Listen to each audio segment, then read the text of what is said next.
bagi Kak Arlan itu untuk menerima calon kandidat tadi yang mau masuk RNB itu apakah harus spesifik punya skill bisnisnya atau sudah punya skill yang maksudnya kayak udah tinggi atau emang itu belajar semua dari nol semua Kak? Anda jangan takut daftar RNB gitu. Jadi teman-teman jangan takut kalau misalkan skill kalian masih nol atau masih belum berani untuk mencoba, coba dulu. Dan teman-teman yang masih kupu-kupu, coba organisasi.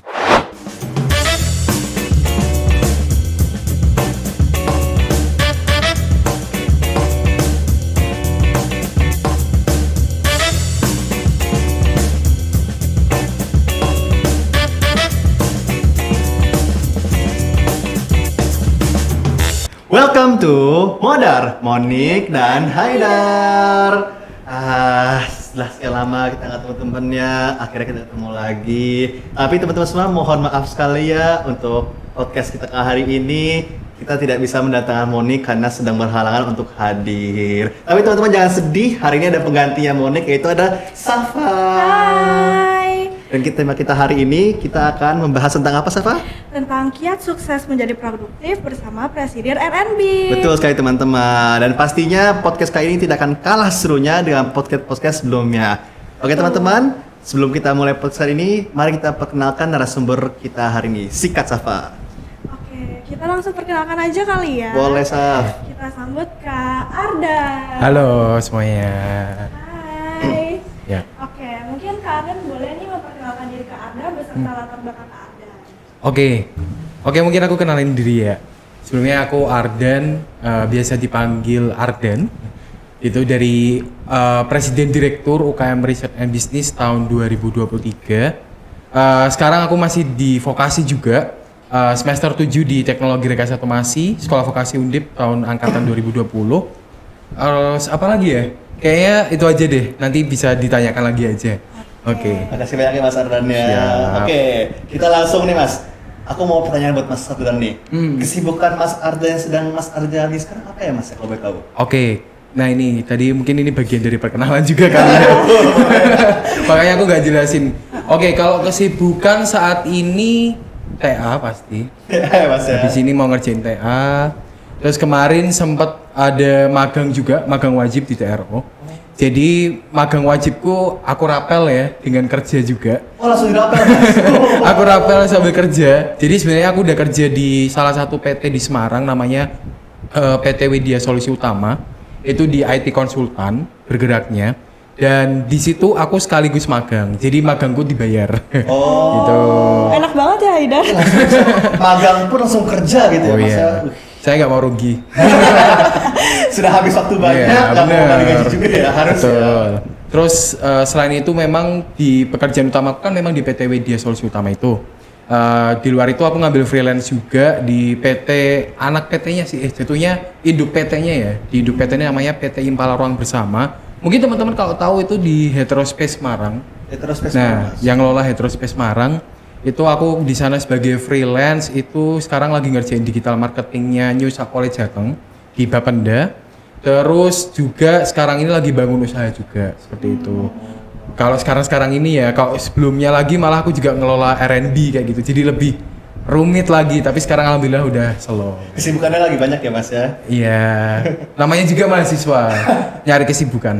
Kak, tadi kan kakak sempat singgung tentang R&B. Betul. Nah, kebetulan R&B itu tuh berkaitan banget nih di divisi aku di Hima, yaitu ekonomi bisnis kreatif. Oh ya. Iya, terus aku mau tahu nih Kak, apa sih ciri khas dari R&B itu? Terus aku juga mau tahu tentang lingkungannya, terus juga program kerjanya seperti apa. Boleh dong Kak, dijelasin secara detail?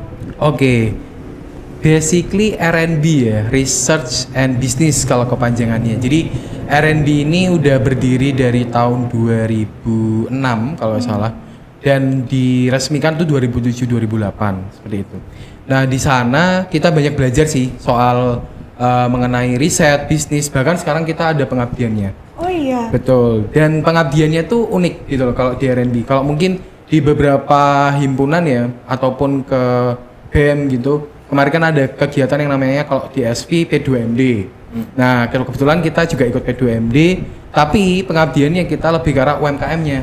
Oh, karena Kayak UMKM gitu. ya pengabdiannya Kak. Betul. Dan kita punya desa binaan sendiri. Kak desa binaan. Desa binaan. Desa binaan. Yes, desa binaan itu ibaratnya kita ngelola desa tersebut sehingga potensinya itu bisa keangkat kayak gitu. Dan kebetulan kita lebih ke arah kewirausahaannya. Jadi kemarin kita ngajarin teman-teman UMKM untuk bisa bikin NIB dan lain sebagainya kayak gitu. Gitu sih untuk kegiatan R&B overall seperti itu. Di luar itu sebenarnya kemarin kita juga jebolin beberapa teman-teman ya ke PIMNAS, bahkan dapat gold kemarin, ada yang dapat gold itu di PIMNAS tahun ini ada satu tim yang dapat gold dari anggota R&B. Terus kalau dari sisi kewirausahaan ini kan yang paling tinggi kan sekarang KMI Expo ya, KMI Award itu kemarin ada yang jadi finalis juga. Jadi finalis juga kak? Yes, jadi ya alhamdulillah sih tahun ini R&B sangat produktif ya gitu, alhamdulillah. Banyak yang dapat gold juga ya gitu ya, Betul, kak? betul, yes. Nah, kan tadi kakak udah jelasin ya kak mengenai riset dan bisnis ya. Nah, aku mau nanya nih, pengimplementasiannya itu seperti apa sih kak? Apakah membuat project bisnis atau melakukan penelitian mahasiswa itu gimana tuh kak penjelasannya kak? Oke, kalau di R&B sendiri memang kita mainnya lebih ke arah ini ya. Gimana caranya kita bisa ngatur anak-anak itu bisa bikin bisnis, buat riset dan lain sebagainya. Iya. Beda dengan BEM. Kalau BEM kan lebih ke arah menjembatani ya, Iya. ngasih ilmu dan lain sebagainya. Tapi kalau R&B lebih ke arah pembinaannya.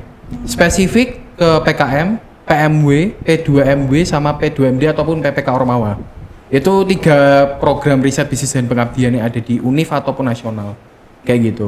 Jadi makanya kita beberapa UKM kemarin, dari beberapa anggota kita itu ada yang ikut PKM. Di awal kemarin kita daftar internal tuh kalau nggak salah 46 proposal. 46 Internal. Internal kak? Internal 46 proposal dan yang lolos itu kalau nggak salah dari sekarang tahun ini kalau nggak salah 25 tim ya yang lolos nasional. Itu berapa ya? 10 tim atau 9 tim diantaranya ada dari R&B. Kayak gitu. Sama halnya dengan PMW. PMW kemarin malah kita R&B collab secara khusus untuk expo-nya. Jadi PMW-nya kepesertaan kita ikut, ada 15 tim yang daftar dan lolos pendanaan PMW itu. Dan dari R&B sendiri menginisiasi untuk bisa collab dari sisi expo-nya. Kemarin ada kegiatan namanya UFest. Kalau teman-teman kemarin notice di SC rame banget. Oh yang itu ya? Ya, itu kita yang adain gitu. Kolaborasi. Itu dia collab sama apa kak? Kita kolaborasi sama PMW Undip langsung. PMW. Jadi langsung PIC-nya PMW kita tektokan, yaudah kita adain deh buat teman-teman mahasiswa.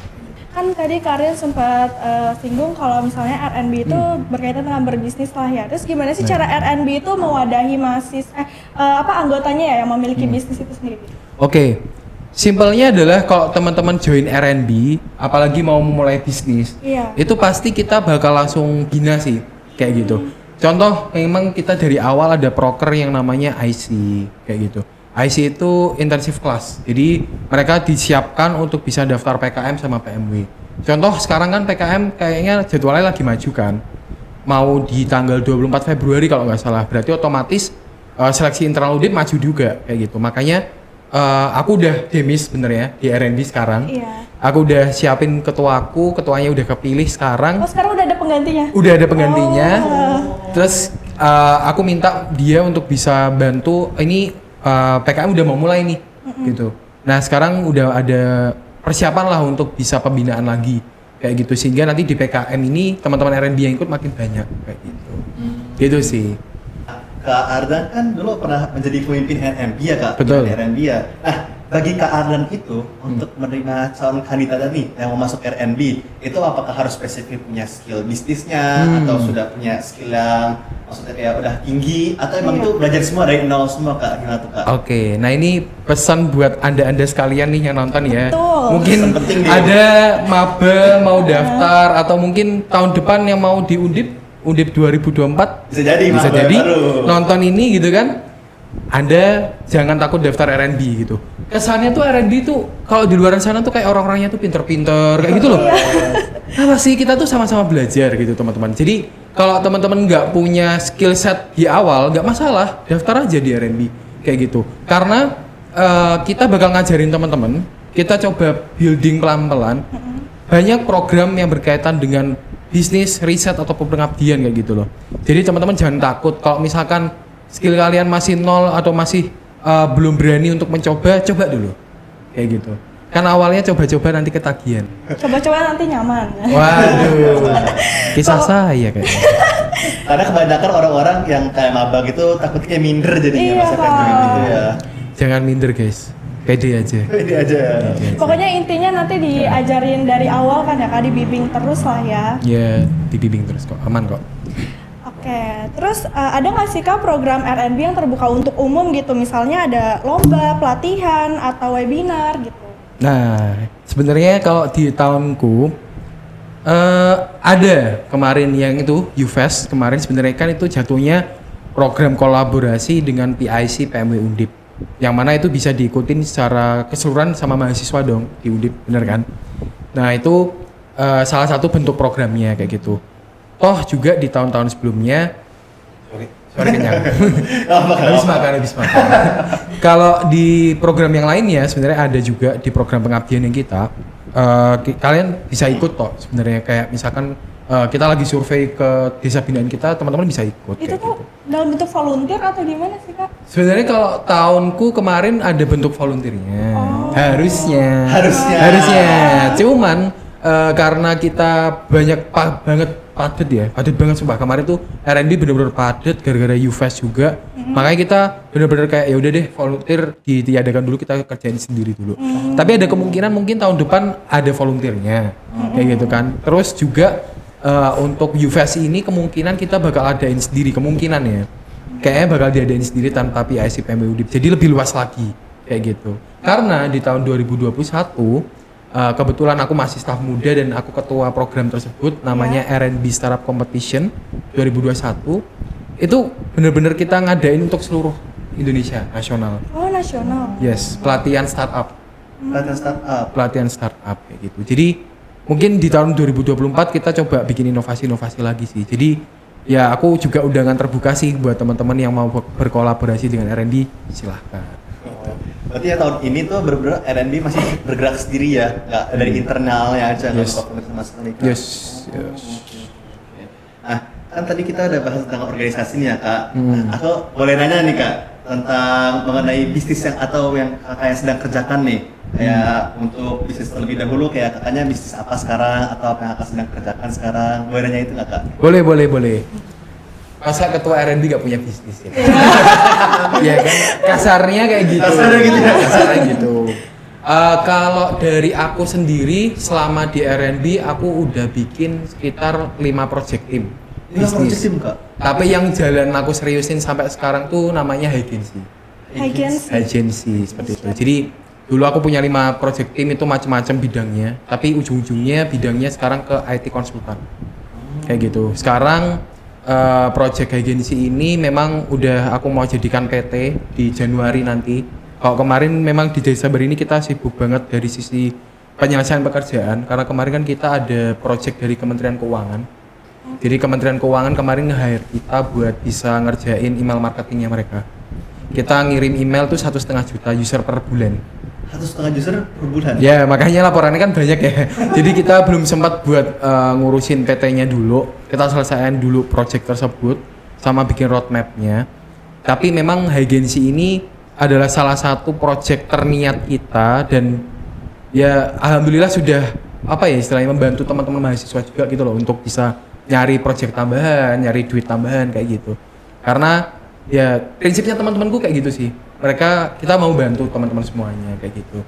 Kalau layanannya Hygency kita bergerak di bidang pembuatan website, sosial media, digital marketing sama project IoT kayak gitu. Betul. Itu ada IG-nya nggak sih Kak? Maksudnya? Hygency itu ada IG-nya nggak? IG ada dong. Apa Cari IG-nya? aja HIGENNCY Hygency. Tuh buat teman-teman yang kepo, boleh langsung. Bisa langsung follow juga tuh. Boleh, silahkan. Kalau mau pesan juga gak apa-apa. Bisa hubungi nomor di bawah ini ya. Di sini nih.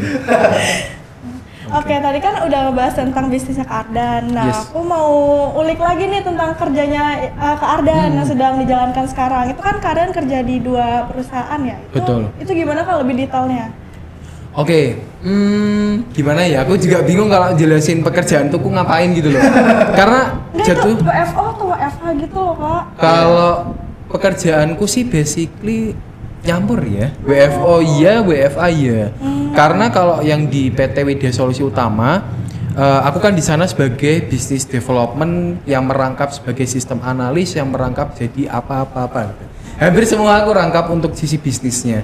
Jadi tugasku di sana ngajuin tender ke pemerintahan udah pasti, terus nganalisis beberapa pekerjaan, mau roadmap mau apa-apa itu dan lain sebagainya. Kalau yang di Impala itu karena Impala ada kontrak bersama dengan pihak lain gitu kan, aku diperbantukan di situ sebagai freelance.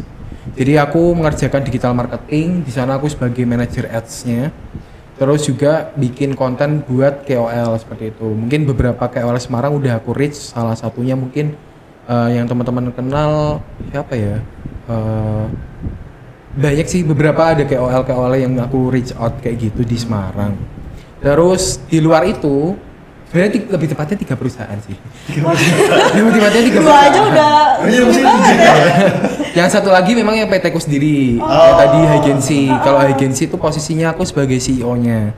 Kebetulan co-foundernya juga. Jadi aku harus bikin roadmap-nya perusahaan di tahun depan gitu kan, ada target yang harus aku raih dan sebagainya. Dan masih ada beberapa project yang masuk lewat Agency seperti itu, project kecil-kecilan. Gitu sih. Keren banget Haidar. Luar Udah biasa jadi banget CEO ya. muda loh. Kita aja Mas Ima udah kayak wah. Belum. Ini udah jadi CEO muda ya. Iya. Masih ada CEO hebat kok di luar sana. Nah, Kak, kan tadi kakak udah bilang kalau perusahaannya banyak ya tuh Kak, dari perusahaan yang satu, perusahaan kedua, perusahaan ketiga kan Kak. Nah, itu Kakak gimana sih Kak cara manage waktunya? Iya, terus kalau juga- kepo deh, nge-handle-nya tuh gimana gitu. Iya, kayak kan padat banget jadwal itu kan Kak. Tapi Kakak bisa manage waktunya. Terus gimana sih Kak motivasi diri biar selalu semangat kayak Iya. kan udah kerja sepanjang hari nih, terus masih lepas kan? Itu motivasinya gimana tuh Kak? Kak? In point adalah aku masih belajar juga. Iya. Tuh, pointing disclaimer di awal ya. Aku masih belajar, aku pasti juga pernah demotivasi lah, kalau bahasa anak sekarang kan demotivasi, overthinking dan lain sebagainya. Gitu kan. Aku masih sering demot kok, gitu. Ketika aku demot tuh yang aku lakukan pertama adalah menghubungi keluarga. Ya, kalau misalkan menghubungi keluarga udah masih nggak bisa, ya menghubungi teman, kumpul sama teman. Itu kayak nge-boosting semangatku sendiri. Nah, untuk manage waktunya yang pertama pasti prioritas waktu sih. Prioritasin mana yang harus kamu lakukan dulu, kayak gitu. Dan itu yang menurutku masih sulit di diriku. Nah, kenapa masih sulit gitu loh? Karena apa ya, setiap kerjaan tuh pasti kan ada resikonya ya. Jadi kayak ada yang fleksibel, ada yang fixed time kayak gitu. Nah, itu yang jadi tantangan kita. Makanya teman-teman harus bisa memprioritaskan nih, misalkan ada pekerjaan yang satu ya, kalau misalkan ini urgent harus hari ini selesaiin. Jangan ditunda-tunda, intinya kayak gitu. Sama kan dengan teman-teman yang masih kuliah Iya. gitu. Kak, aku waktu kuliah kan juga kayak gitu. Malah aku kuliahnya bisa sama kerja. Sambil bekerja Gitu. udah Kak. Iya. Apalagi udah mau TA ya Saf ya. Iya. Waduh. Atau udah TA, Kak? Udah TA belum Kak? Belum. Tadi kakak Saya seminar magang belum. Tenang. Tapi tadi KKN udah mulai kan? KKN iya, tadi aku sempat mention ya kayaknya aku lagi Iya, KKN. Iya, kalau KKN sih sebenarnya baru mulai sekarang karena saya nggak dapat konversi ya sebenarnya. Kemarin sebenarnya aku ngajuin P2MD sama teman-teman tapi nggak aku konversi kayak gitu. Akhirnya yaudah aku ngambil KKN tematik. Tapi bikin sendiri, R&D yang bikin. Dan dia bikin. Iya. Oh, langsung dari kerjaan sendiri ya Kak? Iya. Oh. Nah, kita udah di pertanyaan terakhir nih, Kak. Waduh, cepet banget. Pertanyaan paling penting nih Kak. Iya. Apa Nah, nih? ini juga sebagai penghujung acara kali ya? Penghujung Apa, podcast hari ini. Nah, Podcast iya. ya, siap. Nah, boleh dong Kak share tips atau motivasi buat teman-teman semua yang nonton supaya lebih produktif lagi dan bisa mencari pengalaman di usia muda gitu. Oke, nah ini pesan buat teman-teman semuanya ya. Aku sebenarnya ada satu quotes yang bagus dari orang lain. Aku nggak tahu apakah dia ngutip dari film atau enggak. Cuman mungkin Anda tahu Tara Arts gak ya? Tara tahu. Tahu, Bener Tara itu Arts ada Kungking Kang ya kan? Mungkin Kak. Iya, oh ini nggak relate ini. Gak tadi itu mungkin Kak. Iya, masih muda, masih muda. Oh, masih muda. Masih muda. Jadi aku pernah ketemu sama Bang Tara secara langsung, Tara Arts. Ketemu langsung Kak. Pernah. Waktu itu 2019. Dia tuh pernah bilang ke aku langsung, dia bilang kayak gini. Intinya dalam bahasa Inggris tuh without a commitment you will never start and without consistency you will never finish. Maksudnya adalah kalau kamu kalau kamu mau memulai sesuatu tapi kamu nggak pernah niat untuk melakukan itu, ya kamu nggak bakal pernah mulai kayak gitu loh. Tapi kalau kamu sudah mulai tapi kamu nggak punya rasa konsistensinya itu, nggak konsisten lah dalam melakukan itu, ya kamu nggak bakal pernah selesai kayak gitu. Jadi poinnya adalah coba teman-teman kalau mau ada niat bikin bisnis ataupun riset ataupun pengabdian kayak gitu, coba teman-teman mulai dulu dari awal, kayak pelan-pelan aja. Yang penting mulai dulu aja, kalian niatin buat mulai kayak gitu loh. Ketika udah mulai nih, selesaikan apa yang udah kalian mulai kayak gitu. Jangan sampai kayak udah bikin pengabdian terus teman-teman hilang kayak gitu. Iya. Atau mungkin teman-teman udah maju ke pengurusan ini, ke pengurusan itu, tapi kalian hilang kayak gitu. Itu tuh bukan hanya menyulitkan diri kalian sendiri, tapi menyulitkan orang lain juga. Kayak gitu. Sama halnya dengan bisnis kayak gitu loh. Kalau teman-teman mau mulai bisnis, katakanlah, oh iya, kalau misalkan udah mulai bisnis kayak gini, ya teman-teman niatin bisnis itu gitu loh. Aku memang di 3 perusahaan kayak gitu, tapi alhamdulillah sampai sekarang masih aman 3 perusahaan itu. Sampai sekarang masih aman. Sampai sekarang sih aman. Semoga. Jadi ya itu karena bentuk komitmenku juga. Aku udah digaji di situ, ya harus aku selesaikan. Gitu. Itu sih. Dan teman-teman yang masih kupu-kupu, coba organisasi. Jangan diam di kos doang. Wow. Wah, ada jadi lumutan loh. Jangan gitu. Oke Kardan, terima kasih banyak ya Oke, Kak, thank hari you. ini. Dan Siap. teman-teman ingat semua, jangan jadi kupu-kupu dan yang pastinya ingat keluarga teman-teman. Betul. Bahkan Mas Ardan aja yang sibuk itu masih bisa ingat keluarga loh. Masa teman-teman yang kupu-kupu nggak pernah telepon orang tua yang sama sekali? Nelponnya kalau misalkan mau minta uang. Ya, bener sih tapi. Bercanda teman-teman. Oke, sekali lagi terima kasih banyak Terima kasih Ardan. banyak. Yo, thank you. Terima kasih banyak juga Safa. Terima kasih, Aida. Dan jangan lupa teman-teman semua nonton podcast Modar, like, share, subscribe, dan jangan lupa follow. Jangan lupa follow Follow, Kak jangan lupa Ardan follow. nih. Boleh. Hygency dan juga follow ke Ardan. Ardan CH36. Ada nanti di sini ya teman-teman Yes, semua ya. ya. Kalau kalian juga tertarik dengan UKM RNB nih ya, pasti boleh di follow dikepoin tentang UKM RNB. Langsung daftar kalau bisa. Biar Betul. kalian semakin banyak ilmu untuk kedepannya teman-teman semua. Amin. Oke, itu sih ya untuk podcast Modar hari ini. Aku Haidar, Safa, dan Kak Ardan pamit undur diri. Terima kasih sudah menonton dan sampai jumpa teman-teman. Dadah. Dadah.